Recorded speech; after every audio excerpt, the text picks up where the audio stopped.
ಮುಖ್ಯಮಂತ್ರಿಗಳ ಭದ್ರತೆಯ ವಿಚಾರದಲ್ಲಿ ಲೋಪ ಆಗಿದೆ ಎನ್ನುವಂತಹ ಮಾಹಿತಿ ಲಭ್ಯವಾಗ್ತಾ ಇದೆ. ಸಿಎಂ ಸಿದ್ದರಾಮಯ್ಯ ರೋಡ್ ಶೋ ವೇಳೆ ಆಗಿರುವಂತಹ ಭದ್ರತಾ ವೈಫಲ್ಯ ಇದು. ಗನ್ ಇಟ್ಕೊಂಡು ಬಂದಂತಹ ವ್ಯಕ್ತಿ ಮುಖ್ಯಮಂತ್ರಿಗಳಿಗೆ ಹಾರವನ್ನ ಹಾಕಿದ್ದಾನೆ. ಚಿಕ್ಕಪೇಟೆಯಲ್ಲಿ ಸೌಮ್ಯಾ ರೆಡ್ಡಿ ಅವರ ಪರವಾಗಿ ಮತಯಾಚನೆ ಮಾಡ್ತಾ ಇದ್ದಂತಹ ಸಂದರ್ಭದಲ್ಲಿ ಇಂಥದ್ದೊಂದು ಘಟನೆ ಬೆಳಕಿಗೆ ಬಂದಿದೆ. ಮುಖ್ಯಮಂತ್ರಿಗಳ ಭದ್ರತಾ ವಿಚಾರದಲ್ಲಿ ಆಗಿರುವಂತಹ ಬಹಳ ದೊಡ್ಡ ಭದ್ರತಾ ವೈಫಲ್ಯ ಇದು. ಸಿಎಂ ಸಿದ್ದರಾಮಯ್ಯ ಅವರು ರೋಡ್ ಶೋನ ಮಾಡ್ತಾ ಇದ್ರು. ಈ ರೋಡ್ ಶೋನಲ್ಲಿ ಮುಖ್ಯಮಂತ್ರಿಗಳಿಗೆ ಹಾರವನ್ನ ಹಾಕೋಕೆ ಅಂತ ಹೇಳಿ ಓರ್ವ ವ್ಯಕ್ತಿ ಬರ್ತಾನೆ. ಆತನ ಬಳಿ ಗನ್ ಇದ್ದಿದ್ದು ಆ ಸಂದರ್ಭದಲ್ಲಿ ಕಂಡು ಬಂದಿದೆ. ಯಾವುದೇ ರೀತಿಯಾದಂತಹ ಅಹಿತಕರ ಘಟನೆ ಅಥವಾ ಅನಾಹುತ ಆಗಿಲ್ಲ. ಆದ್ರೆ ರಾಜ್ಯದ ಮುಖ್ಯಮಂತ್ರಿಗಳಿಗೆ ಓರ್ವ ಗನ್ ಇಟ್ಕೊಂಡು ಬಂದಂತಹ ವ್ಯಕ್ತಿ ಸಿಎಂಗೆ ಹಾರವನ್ನ ಹಾಕ್ತಾನೆ ಅಂತಂದ್ರೆ ಅದು ಭದ್ರತಾ ವೈಫಲ್ಯ ಅಲ್ವಾ ಅನ್ನುವಂಥ ಪ್ರಶ್ನೆ. ಗಮನಿಸ್ತಾ ಇದ್ದೀರಿ ದೃಶ್ಯಗಳಲ್ಲಿ ನೀವು. ಆತ ಹಾರ ಹಾಕೋಕೆ ಮೇಲಕ್ಕೆ ಹತ್ತಿದಂತಹ ದೃಶ್ಯವನ್ನ ನೋಡ್ತಾ ಇದ್ದೀರಿ. ಪಕ್ಷದ ಕಾರ್ಯಕರ್ತನೋ ಅಥವಾ ಅಭಿಮಾನಿಯೋ ಯಾರಾತ ಅನ್ನೋದ್ರ ಬಗ್ಗೆ ಮಾಹಿತಿ ಲಭ್ಯ ಆಗಬೇಕು.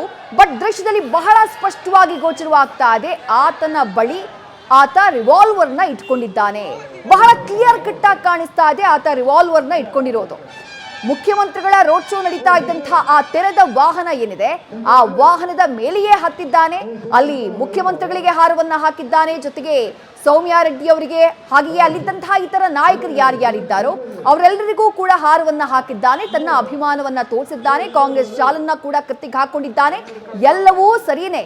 ಆದ್ರೆ ಆತನ ಸೊಂಟದಲ್ಲಿ ಇರುವಂತಹ ಆ ಗನ್ ಇದೆಯಲ್ಲ ಅದು ಸದ್ಯ ಮುಖ್ಯಮಂತ್ರಿಗಳ ಭದ್ರತೆಯ ಬಗ್ಗೆ ಪ್ರಶ್ನೆಯನ್ನ ಏಳೋ ಹಾಗೆ ಮಾಡಿರುವುದು.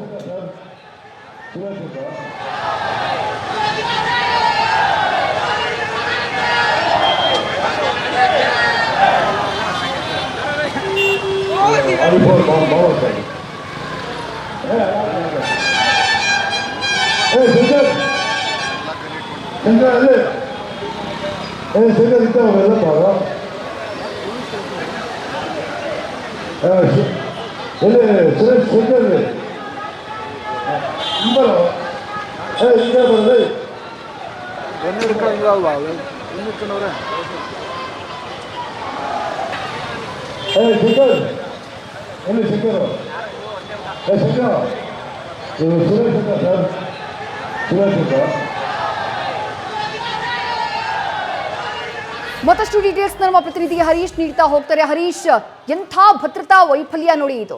ಅಭಿಮಾನ ಇದೆ, ಮುಖ್ಯಮಂತ್ರಿಗಳಿಗೆ ಹಾರವನ್ನ ಹಾಕಿದ್ದಾನೆ, ಯಾವುದೇ ರೀತಿಯಾದಂತಹ ಅಹಿತಕರ ಘಟನೆ ನಡೆದಿಲ್ಲ, ಎಲ್ಲವೂ ಸರಿಯೇ. ಬಟ್ ಸೊಂಟದಲ್ಲಿ ರಿವಾಲ್ವರ್ ಇಟ್ಕೊಂಡಿದ್ದಂತಹ ವ್ಯಕ್ತಿ ಮುಖ್ಯಮಂತ್ರಿಗಳ ಅಷ್ಟು ಸಮೀಪಕ್ಕೆ ಹೋಗ್ತಾನೆ ಅಂತಂದ್ರೆ ಭದ್ರತೆ ಎಲ್ಲಿದೆ ಅನ್ನುವಂತಹ ಪ್ರಶ್ನೆಯನ್ನ ಮಾಡಲೇಬೇಕಾಗುತ್ತೆ. ಈತ ಯಾರು, ಈತನ ಹಿನ್ನೆಲೆ ಏನು, ಹೇಗಾಯ್ತು ಈ ಘಟನೆ, ಏನ್ ಡೀಟೇಲ್ಸ್ ಲಭ್ಯವಾಗ್ತಾ ಇದೆ ಹರೀಶ್? ವಿದ್ಯಾಶ್ರೀ, ಇವತ್ತು ಸಿಎಂ ಸಿದ್ದರಾಮಯ್ಯ ಅವರು ಅಂದರೆ ಸೌಮ್ಯ ರಾಮಲಿಂಗಾರೆಡ್ಡಿ ಅವರ ಪರವಾಗಿ ಪ್ರಚಾರ ಕೂಡ ಇವತ್ತು ನಡೆಸ್ತಾ ಇದ್ರು. ಮುಖ್ಯವಾಗಿ ಜಯನಗರ ಆಗಿರ್ಬೋದು ಮತ್ತು ಬೇರೆ ಬೇರೆ ಭಾಗಗಳಲ್ಲಿ ಕೂಡ ಇವತ್ತು ಬಿರುಸಿನ ಪ್ರಚಾರವನ್ನು ನಡೆಸಿದ್ರು. ಮಧ್ಯಾಹ್ನ ಸುಮಾರಿಗೆ ಕೂಡ ಏಕಾಏಕಿ ವ್ಯಕ್ತಿಯೊಬ್ಬ ಕೂಡ ಅಲ್ಲಿ ಪ್ರಚಾರದ ವಾಹನವನ್ನು ಏರ್ತಾರೆ. ಅಲ್ಲಿ ಸಿಎಂ ಸಿದ್ದರಾಮಯ್ಯ ಅವರಿಗೆ ಹಾರವನ್ನು ಹಾಕ್ತಾರೆ.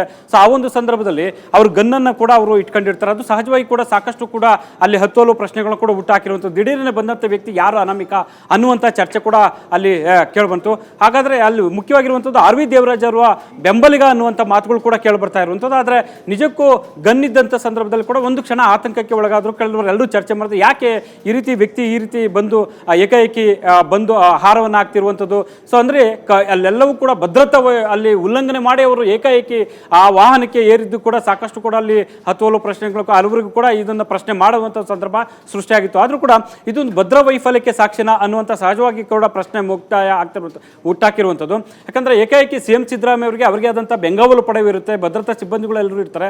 ಆದರೂ ಹೇಗೆ ಈ ವ್ಯಕ್ತಿಯಲ್ಲಿ ಬಂದು ಆ ರೀತಿಯಲ್ಲಿ ಹಾರ ಹಾಕೋಕ್ಕೆ ಅವಕಾಶ ಕೊಟ್ಟರು ಅನ್ನುವಂಥದ್ದು ಸಹಜವಾಗಿ ಮೂಡ್ತಾ ಇರುವಂಥದ್ದು ಪ್ರಶ್ನೆ. ಆದರೆ ಒಂದು ಅಲ್ಲಿ ಅವ್ರು ತನ್ನ ರಕ್ಷಣೆಗಾಗಿ ಕೂಡ ಲೈಸೆನ್ಸನ್ನು ಪಡೆದು ಗನ್ನನ್ನು ಇಟ್ಕೊಂಡಿದ್ದ ಅನ್ನುವಂಥ ಮಾತುಗಳು ಕೂಡ ಈಗ ಕೇಳಿಬರ್ತಾ ಇರುವಂಥದ್ದು. ಸ್ವತಃ ಕೂಡ RV ದೇವರಾಜ್ ಅವರ ಬೆಂಬಲಿಗ ಅನ್ನುವಂಥದ್ದು ಕೇಳಿಬಂದರೂ ಕೂಡ ಅವರು ತನ್ನ ರಕ್ಷಣೆಗಾಗಿ ನಾನು ಲೈಸೆನ್ಸನ್ನು ಈಗಾಗಲೇ ಪಡ್ಕೊಂಡಿದ್ದೀನಿ, ಹಾಗಾಗಿ ನಾನು ಅದನ್ನು ತನ್ನ ಭದ್ರತೆಗಾಗಿ ಇಟ್ಕೊಂಡಿದ್ದೀನಿ ಅನ್ನುವಂಥ ಮಾತನ್ನು ಕೂಡ ಅವರು ವ್ಯಕ್ತಪಡಿಸಿದ್ರು. ಏಕಾಏಕಿ ಆ ರೀತಿ ಹಾರ ಹಾಕೋದಕ್ಕೆ ಅವಕಾಶ ಕೊಟ್ಟಿದ್ದು ಯಾಕೆ ಅನ್ನುವಂಥದ್ದು ಕೂಡ ಸಹಜವಾಗಿ ವ್ಯಕ್ತ ಆಗ್ತಿರುವಂಥದ್ದು ಪ್ರಶ್ನೆ. Vidyashree, thank you Harish. ತಮ್ಮೆಲ್ಲ ಡೀಟೇಲ್ಸ್ಗೆ ಸದ್ಯಕ್ಕೆ ಮಾಹಿತಿ ಲಭ್ಯವಾಗ್ತಾ ಇದೆ. ಈ ರೀತಿ ತೆರೆದ ವಾಹನವನ್ನ ಹತ್ತಿ ಮುಖ್ಯಮಂತ್ರಿಗಳಿಗೆ ಹಾರವನ್ನ ಹಾಕಿದಂತಹ ವ್ಯಕ್ತಿ ಹರೀಶ್ ಹೇಳಿದ ಹಾಗೆ RV ದೇವರಾಜ್ ಅವರ ಬೆಂಬಲಿಗ, ಹೆಸರು ರಿಯಾಜ್ ಅನ್ನುವಂತಹ ಮಾಹಿತಿ ಲಭ್ಯವಾಗಿದೆ. ಇನ್ನು ಈತನನ್ನ ಪ್ರಶ್ನೆ ಮಾಡಿದಂತಹ ಸಂದರ್ಭದಲ್ಲಿ ಯಾಕೆ ಗನ್ನನ್ನ ಇಟ್ಕೊಂಡಿದ್ರಿ ಅಂತ ಪ್ರಶ್ನೆ ಮಾಡಿದಂತಹ ಸಂದರ್ಭದಲ್ಲಿ ನಾನು ಯಾವತ್ತೂ ನನ್ನ ಬಳಿ ಗನ್ನನ್ನ ಇಟ್ಕೊಂಡಿರ್ತೀನಿ, ಇದು ನನ್ನ ಸೇಫ್ಟಿಗಾಗಿ ಇರುವಂತಹ ಗನ್, ನನಗೆ ಈ ರೀತಿ ಗನ್ನನ್ನ ಇಟ್ಕೊಂಡಿರುವುದಕ್ಕೆ ಲೈಸೆನ್ಸ್ ಇದೆ ಅನ್ನುವಂಥ ಮಾತನ್ನ ಹೇಳಿದ್ದಾರೆ. ನನ್ನ ಭದ್ರತೆಗಾಗಿ ವೈಯಕ್ತಿಕವಾಗಿ ನಾನು ಗನ್ನನ್ನ ಇಟ್ಕೊಂಡಿದ್ದೇನೆ ಅಂತ ಹೇಳಿ ಈ ರಿಯಾಜ್ ಈ ಘಟನೆಯ ಬಳಿಕ ಪ್ರಶ್ನೆಯನ್ನ ಮಾಡಿದಂತಹ ಸಂದರ್ಭದಲ್ಲಿ ಪ್ರತಿಕ್ರಿಯೆಯನ್ನ ನೀಡಿದ್ದಾನೆ ಅನ್ನುವಂತಹ ಮಾಹಿತಿ ಲಭ್ಯವಾಗ್ತಾ ಇದೆ. ಬಟ್ ದೆನ್ ಇದು ಭದ್ರತಾ ವೈಫಲ್ಯ ಅಲ್ವಾ? ಹಾಗಾದ್ರೆ ಆತ ತನ್ನ ಸುರಕ್ಷತೆಗಾಗಿಯೇ ಇಟ್ಕೊಂಡಿರಬಹುದು, ಅಲ್ಲಿ ಯಾವುದೇ ಅಹಿತಕರ ಘಟನೆ ನಡೆಯದೇ ಇರಬಹುದು, ಆತ ತನ್ನ ಅಭಿಮಾನವನ್ನ ತೋರಿಸಿರಬಹುದು. ಬಟ್ ಒಬ್ಬ ಗನ್ ಹಿಡ್ಕೊಂಡಂತಹ ವ್ಯಕ್ತಿ ಮುಖ್ಯಮಂತ್ರಿಗಳ ಅಷ್ಟು ಸಮೀಪಕ್ಕೆ ಹೋಗ್ತಾನೆ, ಮುಖ್ಯಮಂತ್ರಿಗಳಿಗೆ ಹಾರವನ್ನ ಹಾಕ್ತಾನೆ, ಅದು ಅವರ ಭದ್ರತಾ ಸಿಬ್ಬಂದಿ ಅವರ ಪಕ್ಕದಲ್ಲಿ ಇದ್ದಂತಹ ಸಂದರ್ಭದಲ್ಲಿ. ಅಷ್ಟು ಜನ ಪೊಲೀಸ್ ಸಿಬ್ಬಂದಿ ಇರ್ತಾರೆ ಆ ಸಂದರ್ಭದಲ್ಲಿ. ಮುಖ್ಯಮಂತ್ರಿಗಳ ರೋಡ್ ಶೋ ಅಂತ ಹೇಳಿದ್ರೆ ಕೇವಲ ಪಕ್ಷದ ಕಾರ್ಯಕರ್ತರಲ್ಲಿ ಇರೋದಿಲ್ಲ, ಪೊಲೀಸರ ಭದ್ರತೆ ಕೂಡ ಇರುತ್ತೆ.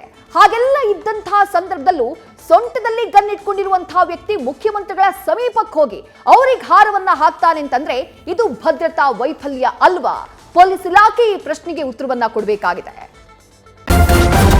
ನ್ಯೂಸ್ ಫಸ್ಟ್ ನಿರ್ಭೀತಿಯಿಂದ ನಿಮ್ಮ ಪರವಾಗಿ.